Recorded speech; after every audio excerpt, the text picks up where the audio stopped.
وصراحة الله الموت ديال الضحك مع نزار السبيتي تيتخيل راسو مع الجالية، ولكن مع كان مشبع مع واحد الطبيب تيشرب واحد الدواء وبدل ليه الدواء ديالو، عطاه الروزينة بالنهار، بقاو معايا الفيديوهات ديال نزار الموت ديال الضحك وحق الله يترمو. الا ما كانش اللوبيا انا راه ما نقدرش نسمي راسي تغديت.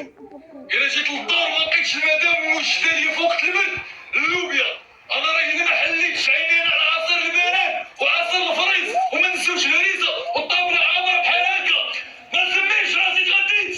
بالضبط سان جوفاني كندوز وقت البرد غير بالطاجين ديال الجلبانه.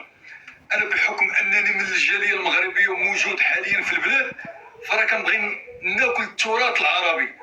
انا راه ما نقدرش نسمي راسي تغديت. الا ما كليتش الطاجين احنا غادي نحلو، قبل ما غنحلو غتشوفوا بعينيكم.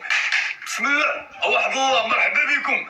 انا راه الا ما حليتش انا الطاجين على الجلبانه والبطاطا ولا اللحم ديال البقري وما كانش حداه الديسير فيه الفريز والليمون والتفاح والبنان والبرقوق ما نسميش راسي تغديت. بحكم انني من الجاليه المغربيه ملي كتكون المراه خارجه ولا ما كاين حتى شي واحد في الدار فانا كنضطر انني نطيب الصوصي.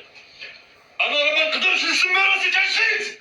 الا ما حليتش عينينا على جوج برارات ديال الشيبه وكاين الصوصي والعشيدوس يا سلام.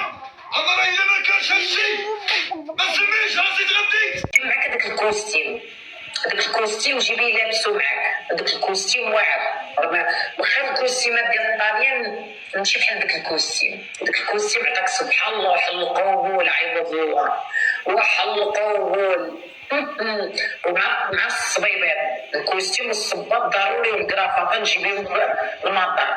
وانا غنتعرض لك الشيء الاخر غنكملو انايا.